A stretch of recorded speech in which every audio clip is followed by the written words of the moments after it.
What's up, metalheads? My name's Jamie. This is the Blades and EDC channel. Thank you guys so much for being here. I really do appreciate it. And today we are going to take a look at 7 ultra lightweight knives. Now, to me, ultra lightweight is 2.5 ounces or less. And I've got 7 knives here. Most of them are available, I think. There's 1 or 2 that you would probably have to find on the secondary, but for the most part, you can buy all these. I'll link as many as I can below in the description. And this one here is a runner-up. This is the O-Knife Borza, B-O-R-Z-O-I. This is a obuy.com exclusive. This one's 2.6 ounces, so it did not quite make it. I will have actually by the time you see this video, I'll probably have my unboxing video for this one out. And yeah, great little knife, especially if you like front flippers. And lightweight, sleek, more of a gentleman's carry, but this one's a runner-up, so we're going to sit it to the side. It is over 2.5 ounces, just barely. Alright, first up is going to be the Spartan Blades Callus. This is very similar to the Spartan Heartsey in the shape of this knife, but this is a more budget-friendly CTS XHP blade steel. The blade length on this is 3.125 inches, and the weight on this knife is 2.15 ounces, just a hair over 2 ounces. Washer action, which I love washer action. Thumb stud deployment, carries very well in the pocket. With all these knives, you put these knives in your pocket, you basically don't even know they're there. You know, also in this, none of these are going to be super tiny knives. These are all usable knives, right? Because obviously you can buy something extremely tiny and get it lighter weight. But all these are usable sized knives, or ergonomically useful for the way they're made. All right, so first up on the list, Spartan Blades Callus. Alright, next up, this one is no longer available, but you can find it on the secondary. This is the Wingman EDC Mach 1. They do have one out now called the Mach 3. I think those may be sold out too. I'll link it down below if I can. Blade HQ is who had these in stock. I'm not sure if they have any in stock now. There are some more premium versions of these that are titanium and stuff, but this one is the G-Mascus. Does have a titanium liner, titanium clip, and G10, same G-Mascus backspacer. LMAX blade steel on this one. This one, by the way, is Talus runs. I should give you the prices also. Talus is $115. The Wingman EDC, when they were in stock, the Mach 1 was $180.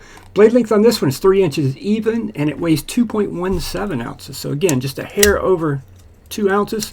This thing has some of the best action I've ever felt. This is a front flipper, that top flipper, I think more of a top flipper because you can reach over and do it really easily. You can do the knuckle roll really easy. You can do like a lighter switch on this thing. It's just so fun to play with. And then you have the hole too. And it weighs 2.17 ounces. That is the Wingman EDC Mach 1.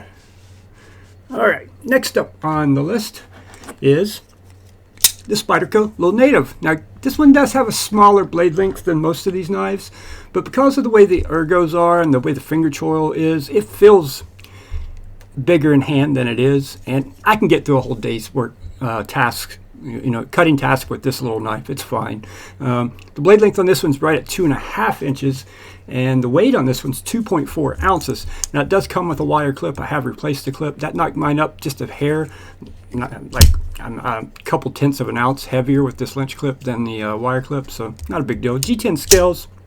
This one's CPM M4, but you can get them in S30V and all different kinds of blade steels, but they're just great little knives. Also a perfect little 5th pocket knife, but I can carry this as my primary. It is short, yes, which contributes to it being so lightweight, considering it has 2 full liners in there, but they are skeletonized to help keep the weight down. So yeah, that's the Spyderco Little Native. One of my favorite knives, actually. One of my favorite knives that I own. Alright, next up. You can't get the one with these scales, but you can get one very similar. This is the Kaiser Mini Sheepdog, and I'm speaking specifically about the non-flipper Mini Sheepdog. Because if you get the one that has a flipper tab and doesn't have a hole, it adds weight to it, and it puts it up over 2.5 ounces. This one, like this, is 2.5 ounces even. It won't have the same pattern on the micarta, but they use the same micarta with a different milling on it. This was an exclusive that's no longer available, but another one of those knives that's small, but feels bigger in hand than it is. You got quite a bit more cutting edge here than you do with the Little Native too. This one you get 2.625 inches, and the weight on this one is, like I said, 2.5 ounces. Great little knife, great action. I would not recommend the flipper version, but if you prefer a flipper and you don't like to do hole deployment, I think that one weighs like 2.7 ounces or something like that. A little over, still lightweight, but takes it above that 2.5 ounce mark. These are fantastic little knives. Another one that feels bigger in hand than it is, and I can get through a whole day on either one of these little knives here with no problem whatsoever. Price on the mini Sheepdog will run you about $70. And the little native, depending on which one you get, they're going to run you about $150, somewhere in that range, depending on which one you get, which blade still.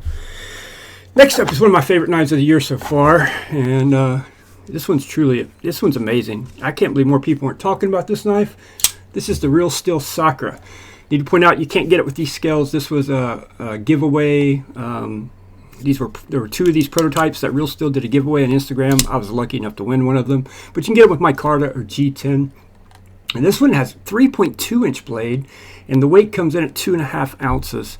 And this one is a full, it's like an integral. It's like having a liner on each side, but it's one piece that they folded, so it's all solid in one piece. Makes some great sounds, great action on this knife.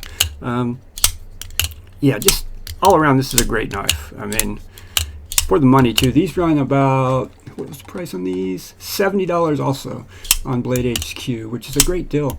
And I bet the one with my card is going to feel even better. This thing makes, my mic never picks it up. The sound this thing makes on the close is unlike any other knife. And it has to be the way this, the frame is done, all one piece here. Some of the best axis lock action out there also, I got to point that out. And the best tabs for an axis lock I've ever felt. They're so good. They work so well. Love this knife. One of my favorites of the year. Maybe my favorite knife of the year so far, actually. Between it and another one. Go back and forth. Especially in the budget realm. Next up, I just got this one back for a second time from warranty service. Got it back to me quicker this time. This is the Microtech Dierack. I generally don't like OTMs. Most of them are way longer than I would like to carry. This is a smaller knife. It only has a 2.875 inch blade, and it weighs 2.3 ounces. This one is 204P blade still. I'm not sure. I don't think these are available anywhere online right now unless you get them on the secondary. But yeah, this is one this is an OTF I would carry happily. It's so lightweight, not too long. A lot of OTFs, if I grip them, they stick out that far, right? Not this one. It's a perfect fit for my hand size. I'm a medium-sized hand, and it's so lightweight, so lightweight. This one is a dual edge. You can get them in other grinds also where you don't have a dual edge. I think I would probably like it better if it wasn't a dual edge, maybe like a little clip point blade or a drop point blade. Maybe my cup of tea more, but I'd be fine with this one too. I just fear that I would forget, and because I love to put my thumb on the spine of the blade, I'd forget and end up cutting myself. So yeah, Microtech Dierack will run you, when they were in stock, these were $295. So yeah, they're not cheap, but man, such a great knife. Such a great knife, especially the size and weight. And last but not least, you've probably already figured it out, the king of lightweight, the Benchmade Bugout. Mine has been modified, but out of the box OEM, the one with the blue FRN scales weighs 1.85 ounces, which is ridiculous. And it has a 3-inch blade. Some people hate these knives. I don't get it. Well, I do get it. I used to hate them too until I changed the scales out on one. They've become some of my favorite knives now, the Benchmade Bugout. And yeah, this is a fantastic knife. I mean, if you're, I like lighter weight knives, everything. I don't use a lot of titanium scales on stuff because I'd rather use carbon fiber or something, aluminum, something that's lighter weight. But, if you're someone that likes to go hiking or backpacking and you're one of those people who try to do it ultralight and you're counting every ounce and adding it up and trying to get your pack weight down as light as you can possibly get it, all these knives would be great for that. I wouldn't take this backpacking. No, not really. Or I wouldn't take M4 either, but as long as it's one of these with stainless steel, all the rest of these you'd be fine carrying these for just a little folded knife. Obviously these aren't for batoning wood or anything. This is just for having a cutting edge. When you're backpacking long distance, you're not out there, chopping wood and stuff. You're generally using a canister stove that weighs as little as you can possibly get it, and you're using titanium pot to get the weight down. You're cutting weight everywhere. You're buying, and you're spending a lot of money to do it usually. But yeah, this is why REI sells the Bugout. It's not because they're big fans of Benchmade. It's because people that go to shopping at REI, they're counting, a lot of them are counting in every ounce. They'll pay an additional $200 for a backpack over another one just to save 8 ounces, It gets pretty crazy, actually. Before my car wreck, I was all into that. I'm about to get back into it, I think. I'm feeling really good. Nothing's hurting me too bad anymore, and I think I'm going to get back into doing some backpacking this year. So, and you better believe I'm going to have a bug out in my pocket. So, all right, guys, that wraps it up. If you guys know of another knife that's 2.5 ounces or less that is really good, comment below. Let me know what you think. And do you prefer a lighter weight knife, or are you someone that prefers, to have something big that you can, chop a tree down with if you needed to? For me personally, I definitely prefer a lighter weight knife. I don't want anything too heavy or large in my pocket. There's already too much down there taking up space, you know what I mean? So thank you guys so much for watching, and I will see you on the next one.